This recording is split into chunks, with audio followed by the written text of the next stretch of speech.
إنما يأمركم بالسوء والفحشاء وأن تقولوا على الله ما لا تعلمون وإذا قيل لهم اتبعوا ما أنزل الله قالوا بل نتبع ما ألفينا عليه آباءنا أولو كان آباؤهم لا يعقلون شيئا ولا يهتدون ومثل الذين كفروا كمثل الذي ينعق بما لا يسمع إلا دعاء ونداء صم بكم عمي فهم لا يعقلون يا أيها الذين آمنوا كلوا من طيبات ما رزقناكم واشكروا لله إن كنتم إياه تعبدون إنما حرم عليكم الميتة والدم ولحم الخنزير وما أهل به لغير الله فمن اضطر غير باغ ولا عاد فلا إثم عليه إن الله غفور رحيم إن الذين يكتمون ما أنزل الله من الكتاب ويشترون به ثمنا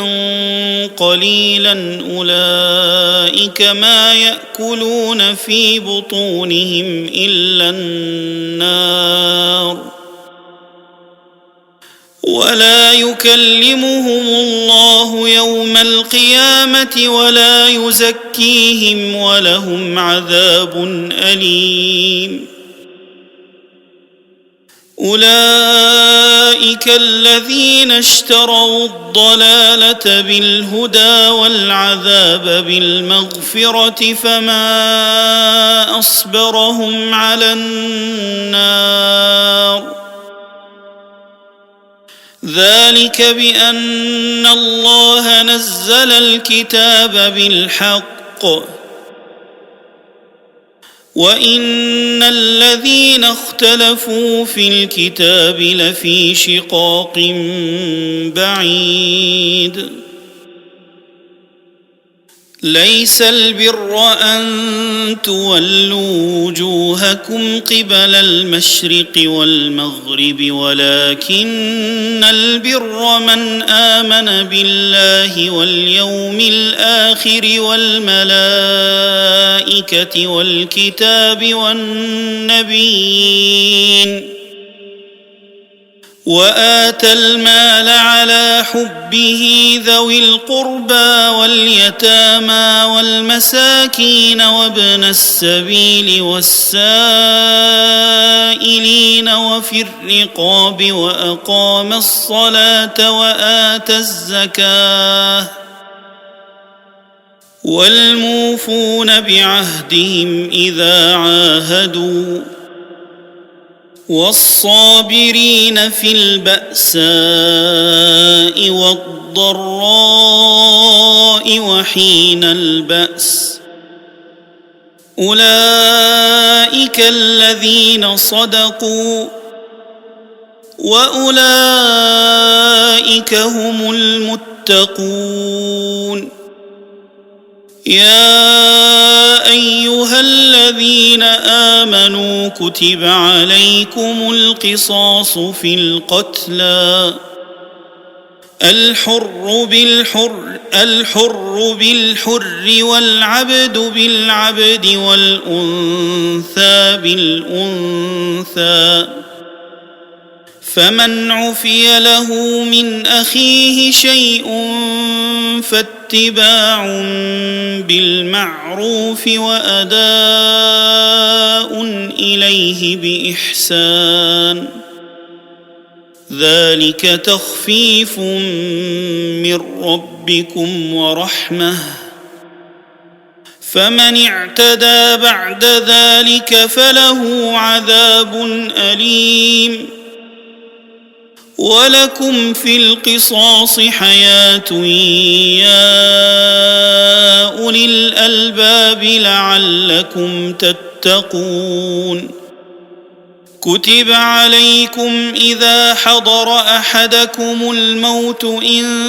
ترك خيرا الوصية للوالدين والأقربين بالمعروف حقا على المتقين فمن بدله بعدما سمعه فإنما إثمه على الذين يبدلونه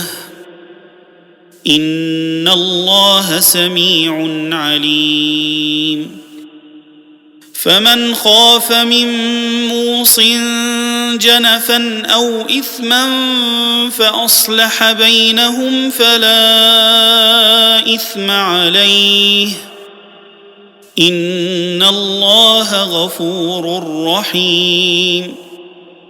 يا أيها الذين آمنوا كتب عليكم الصيام كما كتب على الذين من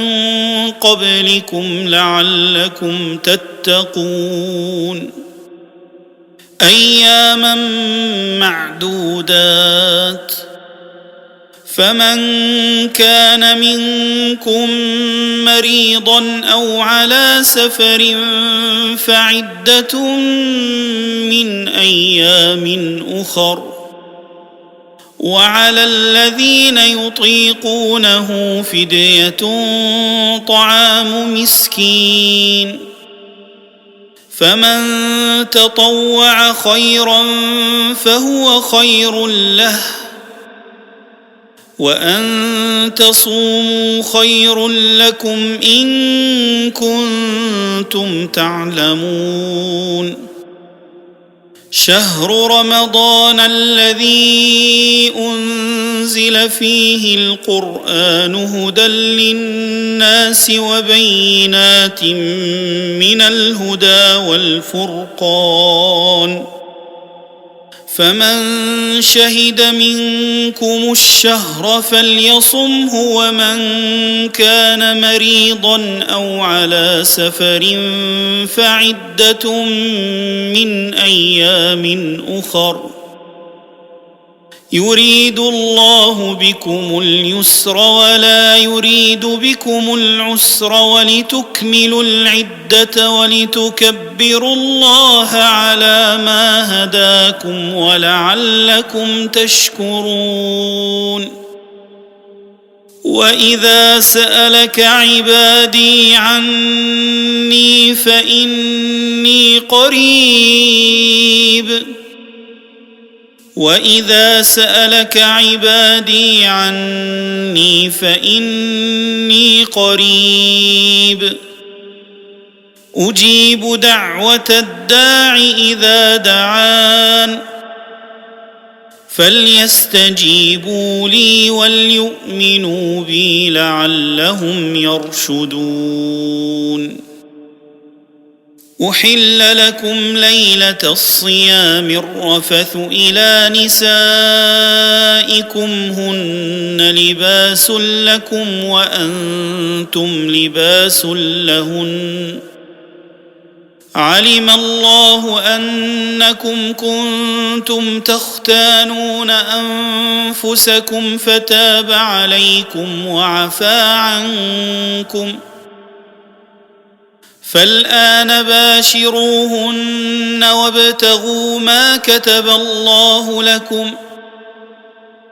وكلوا واشربوا حتى يتبين لكم الخيط الأبيض من الخيط الأسود من الفجر ثم أتموا الصيام إلى الليل ولا تباشروهن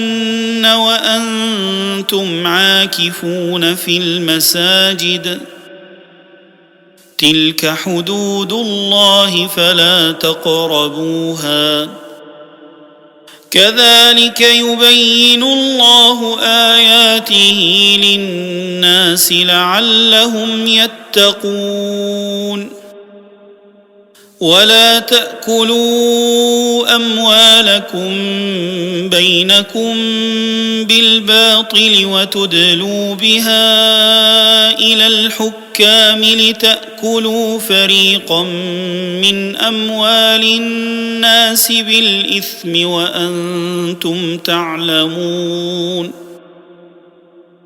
يسألونك عن الأهلة قل هي مواقيت للناس والحج وليس البر بأن تأتوا البيوت من ظهورها ولكن البر من اتقى وأتوا البيوت من أبوابها واتقوا الله لعلكم تفلحون وقاتلوا في سبيل الله الذين يقاتلونكم ولا تعتدوا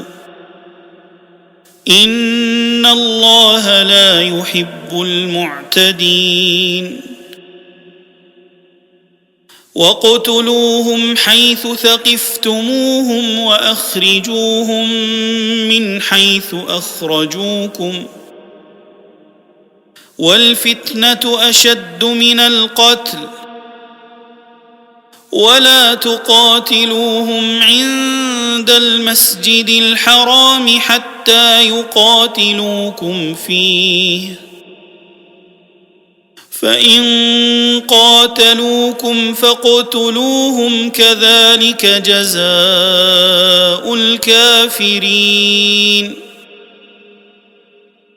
فإن انتهوا فإن الله غفور رحيم وقاتلوهم حتى لا تكون فتنة ويكون الدين لله فإن انتهوا فلا عدوان إلا على الظالمين الشهر الحرام بالشهر الحرام والحرمات قصاص فمن اعتدى عليكم فاعتدوا عليه بمثل ما اعتدى عليكم واتقوا الله واعلموا أن الله مع المتقين وأنفقوا في سبيل الله ولا تلقوا بأيديكم إلى التهلكة وأحسنوا إن الله يحب المحسنين وأتموا الحج والعمرة لله فإن أحصرتم فما استيسر من الهدي ولا تحلقوا رؤوسكم حتى يبلغ الهدي محله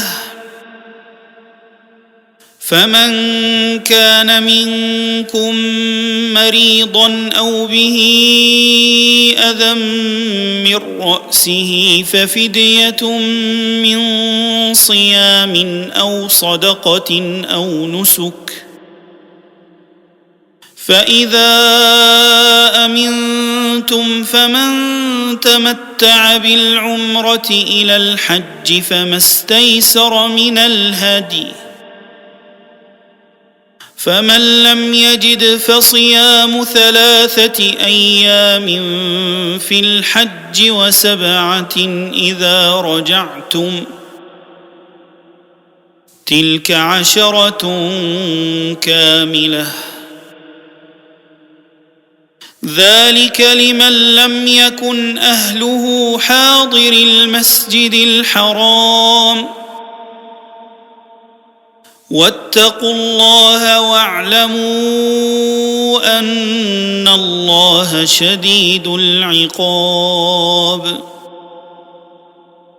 الحج أشهر معلومات فمن فرض فيهن الحج فلا رفث ولا فسوق ولا جدال في الحج وما تفعلوا من خير يعلمه الله وتزودوا فإن خير الزاد التقوى واتقون يا أولي الألباب ليس عليكم جناح أن تبتغوا فضلا من ربكم فإذا أفضتم من عرفات فاذكروا الله عند المشعر الحرام واذكروه كما هداكم وإن كنتم من قبله لمن الضالين